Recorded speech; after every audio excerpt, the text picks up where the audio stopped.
देहरादून में आज धामी कैबिनेट की बड़ी बैठक हुई जिसमें 30 प्रस्ताव आए और बड़े फैसले लिए गए हैं। राष्ट्रीय जल नीति के तहत भी बड़ा फैसला लिया गया है। जिस भी इलाके में नया पावर प्रोजेक्ट बनेगा, लागत की कुल कीमत का 1% इलाके के विकास पर खर्च होगा। वहीं प्रोजेक्ट से 12% के बजाय 13% मुफ्त बिजली राज्य को मिलेगी। 1% फ्री बिजली को नगद के रूप में प्रभावितों को बांटा जाएगा। बेसिक शिक्षा पॉलिसी में बदलाव का फैसला लिया गया है।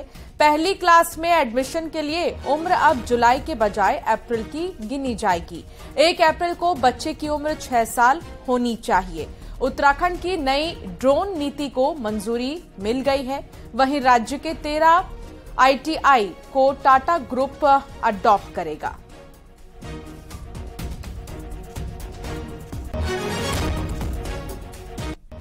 ये है कि प्रोजेक्ट जितनी भी लागत होगी उसका जो भी प्रोजेक्ट बनाएगा, चाहे कोई सरकारी संस्था हो या प्राइवेट हो, प्रोजेक्ट की लागत का 1% उसी क्षेत्र के विकास की इंफ्रास्ट्रक्चर में लगाएगा।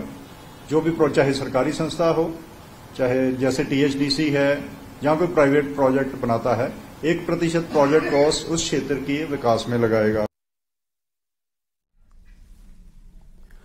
और बात करते एक बड़ी खबर की, दिल्ली में आज भी एनडीए के सांसदों की बैठक है जिसमें आज उत्तराखंड के सभी 8 सांसद मौजूद रहेंगे। लोकसभा के 5 और राज्यसभा के 3 सांसद मौजूद रहेंगे। उत्तराखंड के अलावा हिमाचल, हरियाणा, दिल्ली, जम्मू कश्मीर, लद्दाख और चंडीगढ़ के एनडीए सांसद मौजूद रहेंगे। इस बैठक में बीजेपी के राष्ट्रीय अध्यक्ष जेपी नड्डा और केंद्रीय मंत्री नितिन गडकरी भी मौजूद रहेंगे। और रात 9 बजे के करीब प्रधानमंत्री मोदी भी बैठक में पहुंचेंगे। दिल्ली स्थित गुजरात भवन में यह बैठक बुलाई गई है।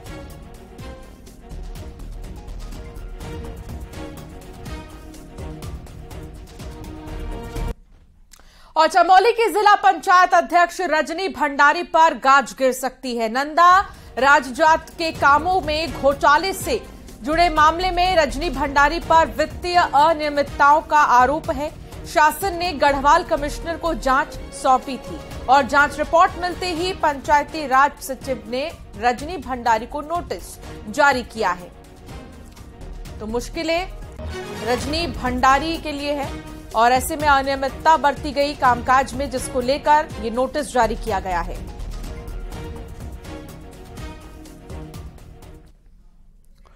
हरिद्वार में पुलिस ने एक महिला के साथ अश्लील हरकत करने वाले बीजेपी नेता के खिलाफ केस दर्ज कर लिया है।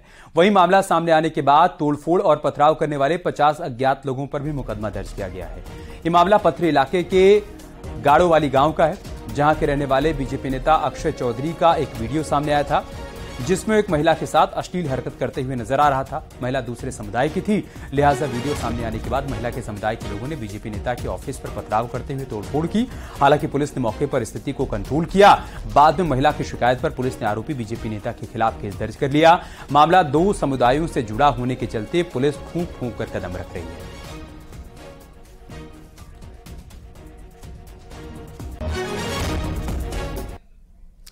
देहरादून में इन दिनों हिंदू संगठन से जुड़े लोगों में जमकर गुस्सा देखने को मिल रहा है और यह आक्रोश मसूरी देहरादून डेवलपमेंट अथॉरिटी के खिलाफ है।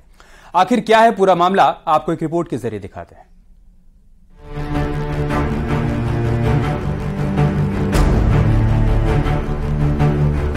देहरादून के डालनवाला इलाके में लंबे समय से MDDA यानी कि मसूरी देहरादून डेवलपमेंट अथॉरिटी के फ्लैट मस्जिद चल रही थी, जिस पर स्थानीय लोगों और हिंदू संगठनों से जुड़े लोगों में गुस्सा देखने को मिल रहा था, जिसकी शिकायत पर जिला प्रशासन ने जांच के बाद मस्जिद को गलत ठहराते हुए 31 जुलाई को सीलिंग के आदेश जारी किए। इस आदेश के खिलाफ MDDA ने रविवार को एक आदेश जारी कर दिया, जिससे मस्जिद की सीलिंग की कार्रवाई रोकनी पड़ी। अब हिंदू संगठन से जुड़े लोगों में खासी नाराजगी देखने को मिल रही है। आप देखिए प्रशासन कहाँ है, शासन कहाँ है, सत्ता कहाँ है कि वह MDD का फ्लैग MDDA से हटकर वक्फ बोर्ड में चढ़ा दिया गया मस्जिद के नाम पर। प्रदेश में क्या चल रहा है? सबसे बेलगाम स्थिति इस समय MDDA विभाग की है, जिनके द्वारा पूरे शहर में मस्जिद मदरसों के अवैध निर्माण बेरोक टोक कराए जा रहे हैं। रविवार को MDDA ने जिला प्रशासन के आदेश के उलट आदेश जारी किया कि MDDA के फ्लैट्स को यथावत स्थिति में दोबारा पुराने स्वरूप में रखा जाए, जिससे फिलहाल कार्रवाई रुक गई है। साथ ही MDDA के VC बसीधर तिवारी का कहना है कि जिन्होंने 2 फ्लैट्स मिलाकर ये मस्जिद बनाई, उनको निर्देश जारी किए हैं कि जल्द मस्जिद को हटाकर पुराने स्वरूप में फ्लैट्स को लाया जाए, जिस पर कार्रवाई भी जारी है।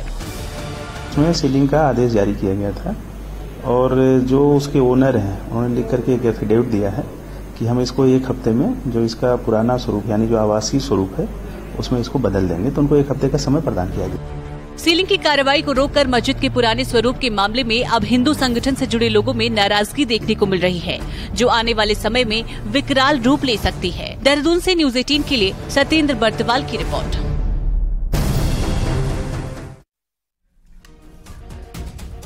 वहीं इस बीच कैबिनेट मंत्री गणेश जोशी की एक पुरानी कथित चिट्ठी सोशल मीडिया पर वायरल हो रही है। चिट्ठी में 2009 का जिक्र है, जिसमें तत्कालीन विधायक गणेश जोशी ने ही मस्जिद के लिए जमीन अलॉट करने की सिफारिश की है।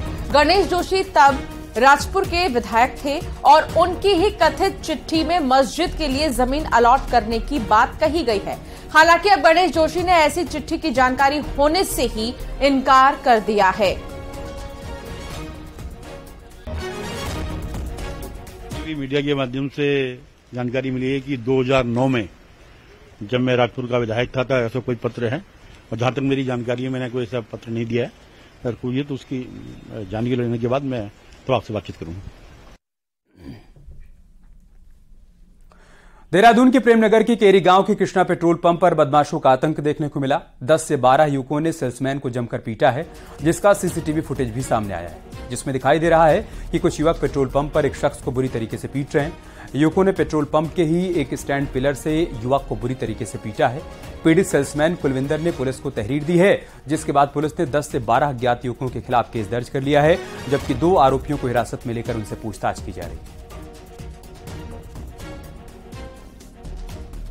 कुलविंदर जो है, जो कि हरिद्वार के रहने वाले हैं, उन्होंने कहा है कि कृष्णा फिलिंग स्टेशन जो खैरी गांव में है, उनके साथ में मारपीट की गई है कई सारे लड़कों के द्वारा। उसमें मुकदमा पंजीकृत कर लिया है थाना प्रेमनगर ने। 2 अभियुक्तों को हिरासत में भी ले लिया गया है और उनसे पूछताछ की जा रही है कि बाकी के लोग कौन थे। बात मौसम की करते हैं तो उत्तराखंड में एक बार फिर से बारिश का दौर लौटने वाला है। कल से राज्य में भारी बारिश होगी। 7 जिलों में तेज बारिश के लिए ऑरेंज अलर्ट जारी किया गया है, जिसमें देहरादून, हरिद्वार, टिहरी, नैनीताल, पौड़ी, उत्तरकाशी और चमोली है। इसके लिए मौसम विभाग ने अलर्ट जारी किया। हालांकि अन्य जिलों में भी हल्की बारिश हो सकती है, लेकिन इन 7 जिलों में भारी बारिश का अनुमान जताया गया है, जिसके बाद ऑरेंज अलर्ट भी जारी किया है।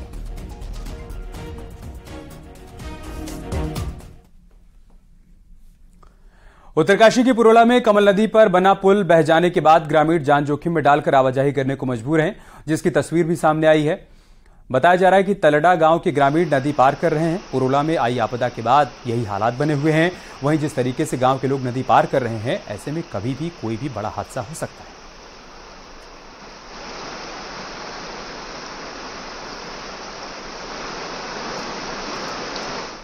बागेश्वर में बारिश आफत बनकर कहर ढा रही है। गरुड़ में एक घर बुरी तरीके से ध्वस्त हो गया।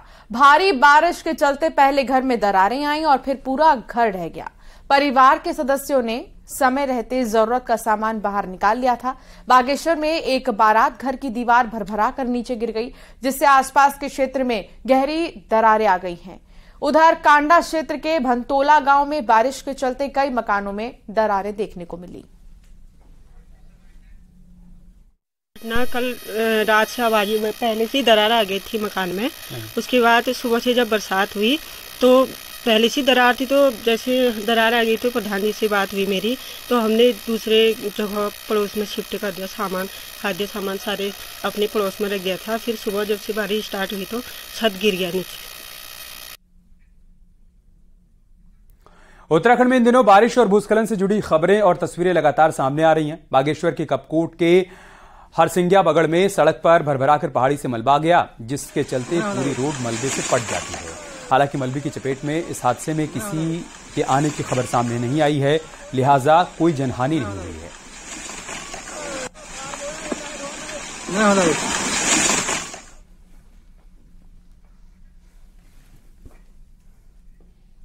जोशीमठ में बारिश के बाद लगातार बद्रीनाथ बाईपास को जोड़ने वाली सड़क क्षतिग्रस्त हो रही है। नेशनल हाईवे के साथ साथ बाईपास सड़क पर भी दरारें पड़ रही हैं, दीवारें टूट रही हैं, जिससे कभी भी बड़ा खतरा हो सकता है। मारवाड़ी चौक से लेकर नरसिंह मंदिर वाली सड़क पर यात्रा पर आने वाली बड़ी गाड़ियों को रोक दिया गया है। पिछले 2-3 दिनों से लगातार क्षेत्र में सुरक्षा दीवारें भी टूट रही हैं।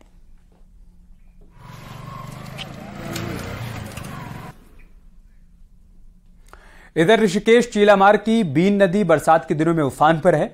वहीं बीन नदी में 2 लोग फंस गए। एक लड़का और एक लड़की बाइक से नदी पार कर रहे थे। अचानक नदी का पानी बढ़ गया और वो पानी के तेज बहाव में फंस गए, जिसके बाद सूचना पर पहुंची एसडीआरएफ की टीम ने दोनों का रेस्क्यू किया और दोनों को सुरक्षित बाहर निकाला गया।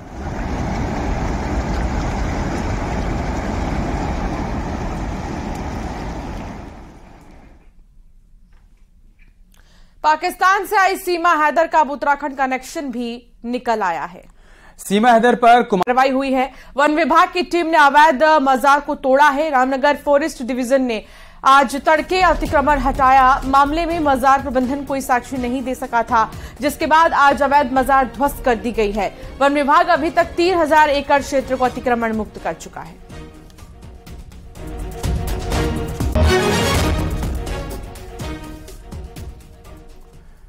पिछले दिनों वन विभाग ने अतिक्रमण पर एक्शन लिया था। अवैध मजारों को ध्वस्त किया गया था। अब बरसात के बाद एक बार फिर से अतिक्रमण हटाओ अभियान का तीसरा फेज शुरू होने वाला है। करीब 1200 हेक्टेयर जमीन पर अतिक्रमण किया गया है, जिसे हटाया जाना है। बरसात के दौरान प्लांटेशन में व्यस्त रहने की वजह से अभियान धीमा पड़ गया था। अब फिर से इसे चलाया जाएगा। पहले फेज में धार्मिक अतिक्रमण तो दूसरे फेज में नदी किनारे के अवैध कब्जों को हटाया गया था।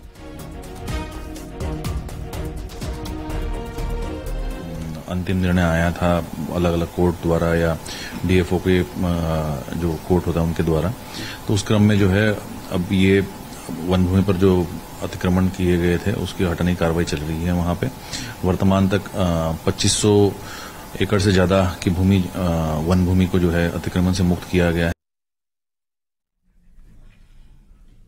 उत्तराखंड क्रिकेट एसोसिएशन में हुए भ्रष्टाचार पर हाईकोर्ट ने सरकार, क्रिकेट एसोसिएशन, उत्तराखंड, बीसीसीआई समेत राज्य के सभी क्रिकेट एसोसिएशन को नोटिस जारी किया। 10 दिनों में जवाब मांगा है। कोर्ट ने राज्य के खेल सचिव को 17 अगस्त को कोर्ट में तलब किया है। कोर्ट ने कहा कि एसोसिएशन में सिर्फ बिजनेसमैन और राजनीतिक लोगों का प्रभाव है। याचिका में कहा गया है कि 14 अगस्त 2019 में नई एसोसिएशन में नई कार्यकारिणी ने कार्यभार ग्रहण किया। इसके बाद जमकर धांधलियां की गई हैं और लाखों का बिल बनाकर पैसे भी लूटे गए।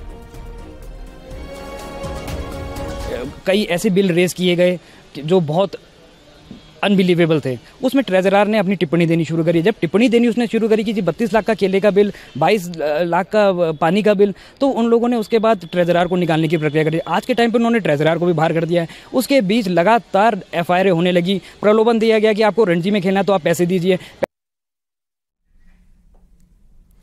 हरिद्वार में राज्य कर विभाग के अधिकारियों ने रेलवे स्टेशन पर टैक्स चोरी कर लाया गया माल पकड़ा है। यहां पर रेडीमेड गारमेंट्स के 25 कट्टे अधिकारियों ने जब्त किए हैं।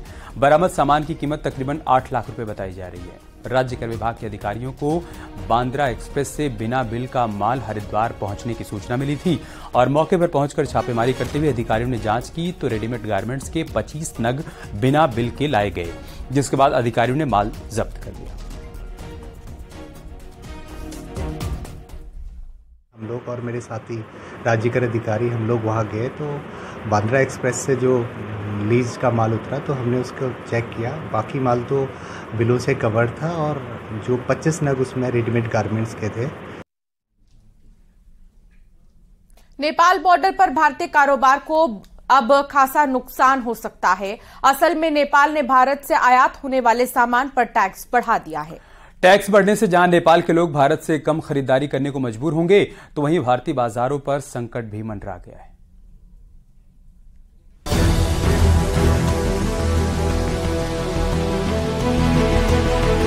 उत्तराखंड में नेपाल से भारत का 275 किलोमीटर का बॉर्डर सटा है। इस बॉर्डर पर भारत और नेपाल की दर्जनों व्यापारिक मंडियां भी मौजूद हैं।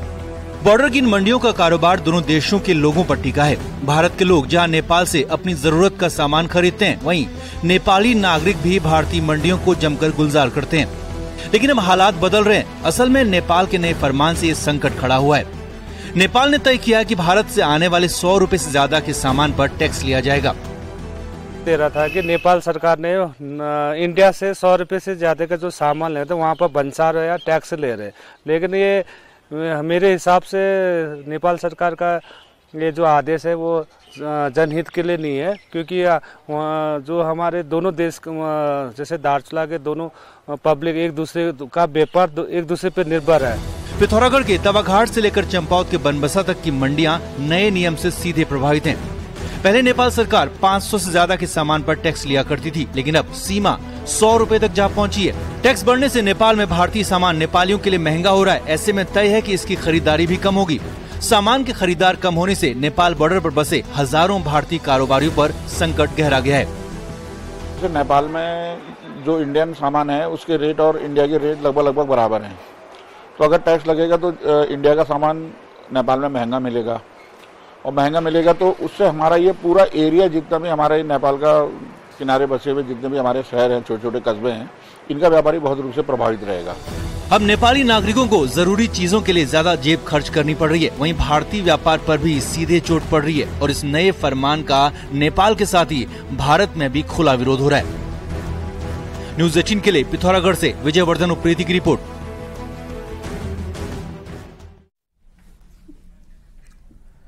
हल्द्वानी से एक अजीबोगरीब वीडियो सामने आया है, जहां पर आवास विकास इलाके में एक शख्स पानी के ओवरहेड टैंक पर चढ़ गया और वहां चढ़कर डांस करने लगा, जिसका वीडियो न्यूज़ 18 संवाददाता के मोबाइल कैमरे में रिकॉर्ड हो गया। बताया जा रहा है कि सिरफिरा शख्स आए दिन पानी के इस ओवरहेड टैंक पर चढ़कर इस तरह की हरकत करता है। हालांकि इसके खिलाफ अभी तक कोई कार्रवाई हुई नहीं है।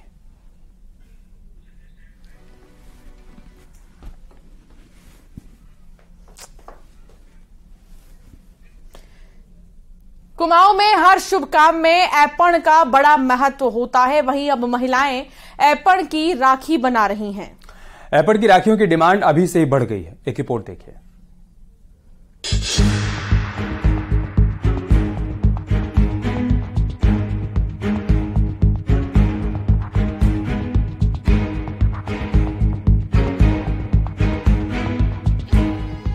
कुमाऊं के घरों में कोई शुभ काम हो या फिर दीपावली, लोग घरों की दहली और चौकी को ऐपण से सजाते हैं।